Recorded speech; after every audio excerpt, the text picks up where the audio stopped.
নমস্কার দর্শক বন্ধুগণ, সাধক জীবন চ্যানেলে সকলকে স্বাগত জানাই। আবার চলে এসেছি একটি নতুন পর্বে শ্রী বিষ্ণুর কুর্মাবতারের কথা। দেবতারা তখন বিলাসে মত্ত, যে যার দায়িত্ব ভুলে গেছেন, আলস্যের মধ্যে দিন কাটছে। তপস্যা বা ভজন সাধনের কথা কেউ মনেও করছেন না। দেবতাদের মধ্যে দেখা দিয়েছে অনভিপ্রেত কলহ। সকলেই সকলের শ্রেষ্ঠত্ব প্রমাণ করার জন্য ব্যস্ত। এই সময় পাতালে দৈত্যরা শাস্ত্রপাঠ করে যথেষ্ট শক্তিশালী হয়ে উঠেছে। দিনরাত তারা শাস্ত্রের নানা আলোচনার মধ্যে মগ্ন থাকে। এর পাশাপাশি দরিদ্রকে দান ধ্যান করে, সকাল থেকে রাত অবধি কঠোর পরিশ্রম করে। এতদিন পর্যন্ত তারা শুধুমাত্র হিংসার প্রতীক স্বরূপ বিরাজ করত। এখন তারা যেন হিংসা ভুলে গেছে, নতুন নতুন অস্ত্রশস্ত্র আবিষ্কার করে ফেলেছে। মেধা আর মননকে কাজে লাগিয়ে দৈত্যরা হয়ে উঠেছে দেবতাদের প্রতিস্পর্ধী। একদিন তারা নববলে বলীয়ান হয়ে দেবতাদের স্বর্গরাজ্য আক্রমণ করে বসল। অসুররা যে এতদিন এইভাবে অনুশীলন করে এত শক্তিশালী হয়ে উঠেছে, সে খবর দেবতাদের কানে পৌঁছয়নি। দেবতারা ভেবেছিলেন এই অসম যুদ্ধে তারা জয়যুক্ত হবেন, যেমনটি এতকাল হয়ে এসেছে। স্বয়ং ভগবান তাদের সহায়, তাদের হারাবে এমন সাধ্য কার আছে? এবার কিন্তু ফল একেবারে উল্টে গেল। প্রবল যুদ্ধ শুরু হলো। দেবতারা এই যুদ্ধে পরাস্ত হলেন, প্রাণ লুকোনোর আর জায়গা পেলেন না। আর অসুররা স্বর্গরাজ্য দখল করে তাদের নিজস্ব নিয়ম নীতি অনুসারে শাসন কার্য চালাতে লাগলো। এভাবে কতদিন আর আত্মগোপন করে থাকা যায়? প্রতি মুহূর্তে অপমানিত হতে হচ্ছে দেবতাদের। কিন্তু কি আর করা যাবে? এবার একত্রিত হয়ে সংগ্রামে অবতীর্ণ হবেন এমন মনোবল আর দেবতাদের অবশিষ্ট ছিল না। অনেক ভেবেচিন্তে তারা দেখলেন স্বয়ং ব্রহ্মা তাদের এই পদে বসিয়েছিলেন। এখন সকলে মিলে ব্রহ্মার কাছে যেতে হবে, করজোড়ে প্রার্থনা জানাতে হবে, তাহলে যদি ব্রহ্মার মন গলে। একদিন সকলে মিলে ব্রহ্মার কাছে গেলেন। ব্রহ্মা বললেন, দেখো, এখন যা অবস্থা, সেখান থেকে তোমাদের আমি বের করে আনতে পারবো না। যদি ভগবান বিষ্ণু ইচ্ছা করেন, তবেই তোমরা আগের সম্মান ফিরে পাবে। চলো আমার সঙ্গে ভগবান বিষ্ণুর কাছে। জানি না তিনি তোমাদের আশীর্বাদ করবেন কি না। তোমাদের কার্যকলাপে তিনি দারুণ রাগ করেছেন। তাকে সন্তুষ্ট করা বড় একটা সহজ কথা নয়। দেবতারা মাথা নিচু করে ব্রহ্মাকে অনুসরণ করলেন। সত্যিই তো, মুখ দেখাবার মতো কিছু আছে কি তাদের? সকলকে নিয়ে ব্রহ্মা এলেন বিষ্ণুর কাছে। বিষ্ণুকে সন্তুষ্ট করলেন। বিষ্ণু সন্তুষ্ট হয়ে জানতে চাইলেন, বলো কি ব্যাপার? তোমরা সবাই মিলে আমার কাছে কি আর্জি জানাতে এসেছো? দেবরাজ ইন্দ্র লজ্জায় কথা বলতে পারলেন না। দেবতাদের এই বিপর্যয়ের জন্য তিনি তো আসলে দায়ী। তিনি হলেন স্বর্গের দেবতা, অথচ তিনি স্বর্গরাজ্য রক্ষা করতে পারেননি। এইভাবে আলসেমি করে দিন কাটিয়েছেন, কামনা বাসনার জালে নিজেকে জড়িয়ে ফেলেছেন। তিনি মাথা হেঁট করে দাঁড়িয়ে থাকলেন। ব্রহ্মা সব কথা শোনালেন বিষ্ণুকে। বললেন, এখন এমন পরিস্থিতি এসে দাঁড়িয়েছে, তাতে আপনি ছাড়া আর কেউ আমাদের বাঁচাতে পারবে না। আর কতদিন আমরা দানবদের ভয়ে এইভাবে জীবন কাটাবো? আর দানবরা আমাদের মাথায় চড়ে এইভাবে স্বর্গরাজ্য শাসন করবে। অসুরদের কবলে পড়ে পুরো সৃষ্টি তো এখন রসাতলে যেতে বসেছে। আপনি সৃষ্টিকর্তা, প্রজাপালক হিসেবে আপনার খ্যাতি অনুগ্রহ করে আপনি একটি উপায় বাতলে দিন। বিষ্ণু সব কথা মন দিয়ে শুনলেন। শেষ পর্যন্ত তিনি স্থির করলেন, যে করেই হোক দেবতাদের রক্ষা করতে হবে, তাদের সম্মান ফিরিয়ে দিতে হবে। কৃতকর্মের জন্য এখন তারা অনুতপ্ত, তাই তাদেরকে আর শাস্তি দেওয়া উচিত নয়। অসুরদের তিনি সাহায্য করবেন না। অসুররা বিদ্বান এবং বলবান হয়ে উঠেছে, এ বিষয়ে কোনো সন্দেহ নেই। কঠিন কঠোর তপশ্চর্যার দ্বারাই তারা এই সব ধন সম্পত্তি আয়ত্ত করেছে। কিন্তু অসুরেরা স্বার্থপর, তারা আত্মসুখ ছাড়া আর কিছুই জানে না। আর দেবতারা উদার, তারা সকলের জন্য ভাবতে ভালোবাসেন। হয়তো কোনো কোনো ক্ষেত্রে তারা তাদের ওপর ন্যস্ত দায়িত্ব পালনে অপারগ হন, বিলাসবহুল জীবনযাত্রায় অভ্যস্ত হয়ে ওঠেন। কিন্তু এটা হলো তাদের সাময়িক বিচ্যুতি। ভুল করলে তার ক্ষমা থাকা উচিত। বিষ্ণু শান্ত স্বরে দেবতাদের বললেন, দেখো, তোমরা যেরকম দুর্বল হয়ে পড়েছ, তাতে এখন লড়াই হলে পরাজয় অনিবার্য। এখন তোমাদের যে করেই হোক আরও শক্তিশালী হতে হবে। তার জন্য ক্ষীরসাগর মন্থন করা দরকার। কিন্তু তোমাদের দ্বারা এই সাগর মন্থন সম্ভব নয়। এর জন্য প্রচুর শারীরিক সামর্থ্য দরকার। আমি বলি কি, এখন অসুরদের সঙ্গে ঝগড়া বিবাদ করে লাভ নেই। তোমরা গিয়ে তাদের সঙ্গে সন্ধি করো, তাদের সঙ্গে নিয়ে ক্ষীরসাগর মন্থন করো। ক্ষীরসাগর থেকে অমৃত উঠবে, সেই অমৃত পান করলে তোমরা আবার আগের মতো শক্তিশালী হয়ে উঠবে। তখনই তোমরা অসুরদের পরাস্ত করতে পারবে। বিষ্ণু যখন কথা বলছেন, তখন তা অবশ্যই দেবতাদের মানতে হবে। অসুরদের কাছে গিয়ে সন্ধির প্রস্তাব দিতেই হবে। এখন প্রশ্ন দাঁড়ালো, অসুররা কি এই প্রস্তাব মানবে? শুধু তাই নয়, এখন অসুররা যেরকম পরাক্রমশালী, তাতে তারা যদি মন্থনের ফলে উত্থিত অমৃতের ভাণ্ড নিয়ে নেয়, দেবতাদের দিতে না চায় অমৃত, কি হবে তাহলে? তাই এই সব সমস্যার সম্মুখীন হয়ে দেবতারা কেমন যেন ইতস্তত করছিলেন। বিষ্ণু তার সাধনার দ্বারা দেবতাদের মনের ভাষা পড়তে পারলেন। তিনি বললেন, অমৃত অসুররা কেড়ে নেবে এই কথা ভাবছ তো? এই মুহূর্তে বাহুবলে এবং ক্ষমতায় তোমাদের থেকে ওরা অনেক বলবান, এ বিষয়ে কোনো সন্দেহ নেই। তবে তোমরা যাতে শেষ পর্যন্ত অমৃতভাণ্ড দখল করতে পারো, সে দায়িত্ব আমার। জানি এজন্য আমাকে কিছু কৌশল অবলম্বন করতে হবে, কিন্তু এক্ষেত্রে আমি নিরুপায়, আর ভাবনা চিন্তার অবকাশ নেই। অসুরদের কাছে গিয়ে দেবরাজ ইন্দ্র বললেন, দেখো, তোমরা তো ভালোভাবেই রাজত্ব চালাচ্ছ, আর এতে আমাদের কোনো ক্ষোভ নেই। তবে নারায়ণ বলেছেন ক্ষীরসাগর মন্থন করতে, কারণ তার আয়তন এত বৃদ্ধি পাচ্ছে যে আজ স্বর্গের অস্তিত্ব বিপন্ন হতে চলেছে। এই সাগর মন্থন করে অমৃত তুলে আনতে হবে। আমরা হাতে হাত লাগিয়ে ওই কাজটা করতে চাই, না হলে আমাদের সকলের সমূহ বিপদ। অসুররা ভোগ সুখে মত্ত ছিল, স্বর্গে এসে যা খুশি তাই করছিল মহানন্দে। এখন অমৃতের কথা শুনে ওরা আরও লোভাতুর হয়ে উঠল। ওরা জানে সব কিছুতে অরুচি আসে, কিন্তু অমৃতে কখনো অরুচি আসে না। অমৃতের জোরেই দেবতারা বারবার যুদ্ধে তাদের হারিয়ে দেয়। এই বস্তুটি পাওয়া গেলে এই ত্রিভুবনে অসুররাই হবে অপরাজেয়, আর তখন তাদের স্বর্গ ছেড়ে অন্য কোথাও যেতে হবে না। অসুরেরা সমস্বরে জানতে চাইল, নারায়ণ কি বলেছেন, একবার ভালো করে বলুন তো। ইন্দ্র জবাব দিলেন, তিনি বলেছেন, আমরা যেন একসঙ্গে ক্ষীরসাগর মন্থন করি। অসুররা এই প্রস্তাবে সঙ্গে সঙ্গে রাজি হয়ে গেল। দেবতা এবং অসুররা সকলে হাতে হাত মিলিয়ে বন্ধুত্ব স্থাপন করল। তারপর গিয়ে দাঁড়ালো ক্ষীরসাগরের তীরে। সামনে সুবিশাল জলরাশি, যেমনই গভীর তেমনই তার আকার আয়তন। মন্থন করতে গেলে উপযুক্ত দণ্ড চাই এবং দড়িও চাই।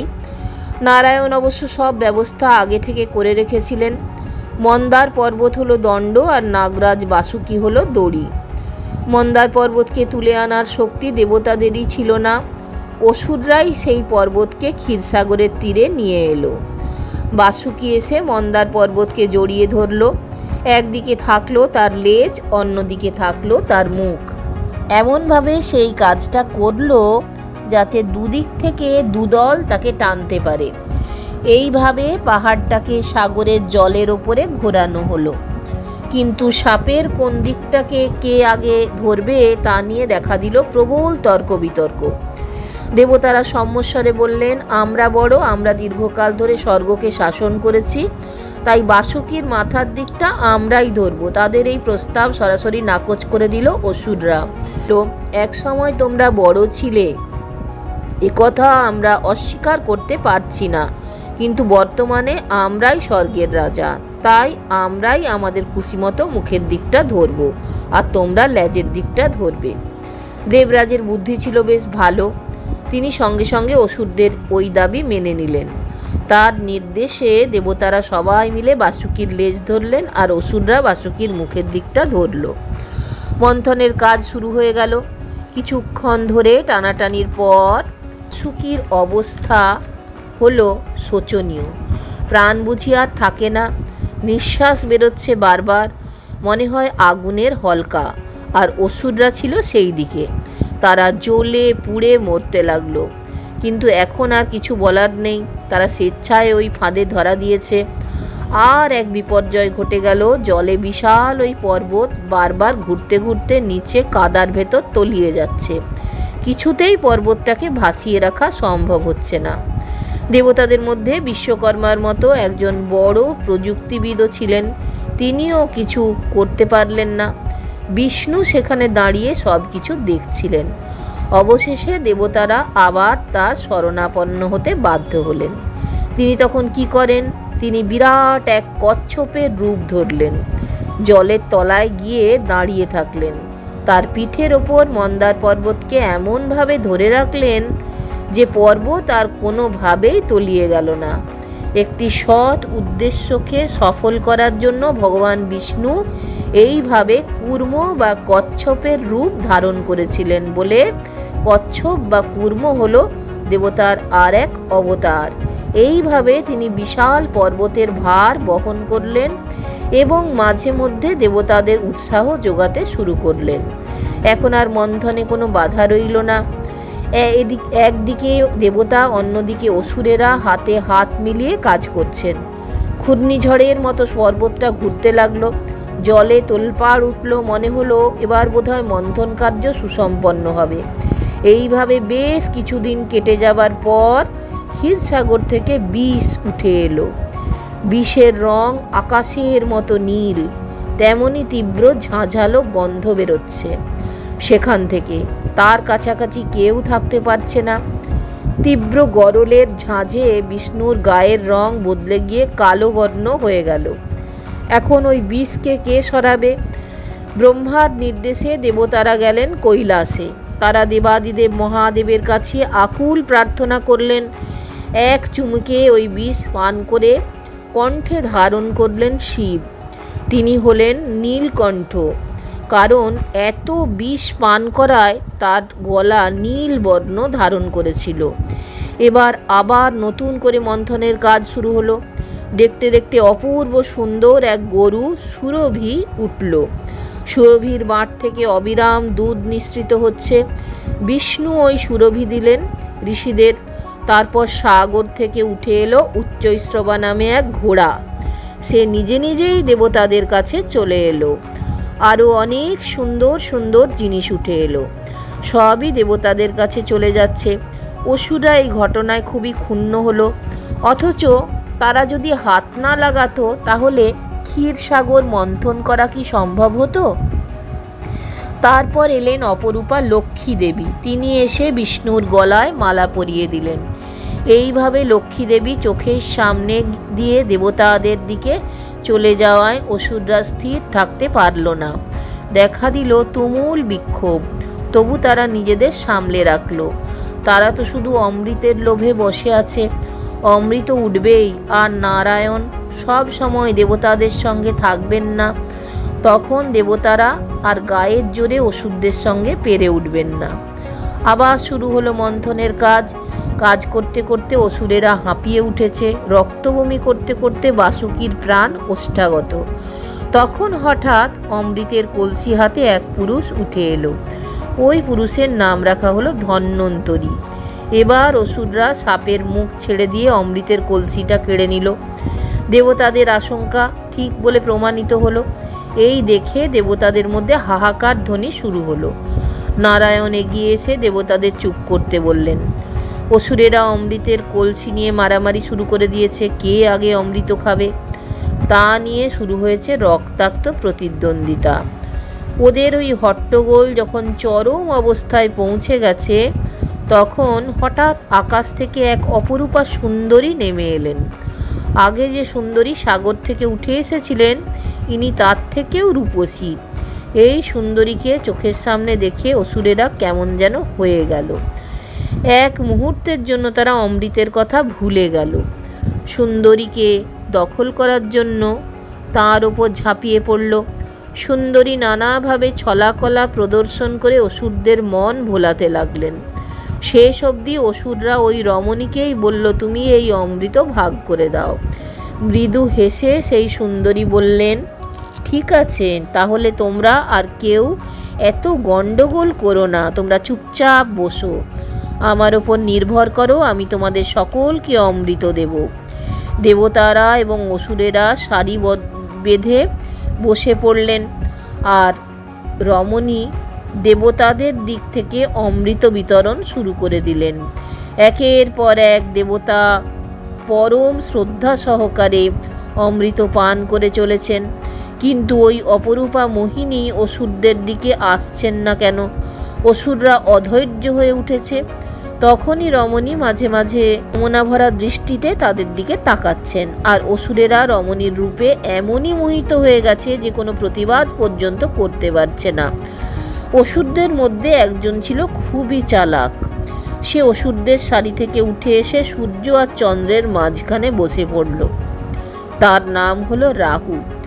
রমণী অমৃত পরিবেশন করতে করতে ভুলক্রমে রাহুর গলায় অল্প একটু ঢেলে দিলেন। সূর্য আর চন্দ্র তা দেখে বিষ্ণুকে ইঙ্গিত করলেন। বিষ্ণু তৎক্ষণাৎ রাহুর গলা কেটে দিলেন। অমৃত রাহুর গলাতে আটকে গেল, শেষ পর্যন্ত পেট অবধি পৌঁছতে পারল না। তাই রাহুর মুন্ডটা গ্রহের মর্যাদা পেয়ে গেছে, আর তার বাকি শরীরটা হয়েছে কেতু। দেখতে দেখতে অমৃত বিতরণ শেষ হয়ে গেল, অথচ অসুররা কিন্তু তার এক বিন্দুও পেল না। এবার অসুরেরা বুঝতে পারল মোহিনী চালাকি করে তাদের হারিয়ে দিয়েছে। সঙ্গে সঙ্গে তারা মোহিনীর ওপর ঝাঁপিয়ে পড়ল। চক্ষের নিমেষে আকাশে কোথায় অদৃশ্য হয়ে গেলেন সুন্দরী। এবার অসুরেরা ঝাঁপিয়ে পড়ল দেবতাদের ওপর, কিন্তু এখন তারা দেবতাদের সঙ্গে পেরে উঠবে কি করে? অমৃত পান করে দেবতারা দারুণ শক্তিশালী হয়ে উঠেছেন। এই যুদ্ধে অসুরেরা পরাস্ত হলো। স্বর্গে আবার দেবতাদের আসন প্রতিষ্ঠিত হলো। ভগবান বিষ্ণু কূর্মাবতার হিসাবে আবার স্বর্গকে রক্ষা করলেন ধ্বংসের হাত থেকে। শুধু তাই নয়, তিনি এইভাবে আরেকটি কথাও আমাদের শুনিয়ে গেলেন, তা হলো কখনো মোহ বা লোভের কাছে পরাজিত হতে নেই, তাহলে ওইসব অসুরদের মতো অবস্থা হবে। দর্শক বন্ধুগণ, যদি ভালো লাগে তাহলে অবশ্যই চ্যানেলটা একটা লাইক শেয়ার সাবস্ক্রাইব করে আমার চলার পথের সঙ্গী হবেন। সকলকে অজস্র ধন্যবাদ আমার চ্যানেলে আসার জন্য এবং আপনাদের মূল্যবান সময় ব্যয় করার জন্য। আবার ফিরে আসছি নতুন পর্বে।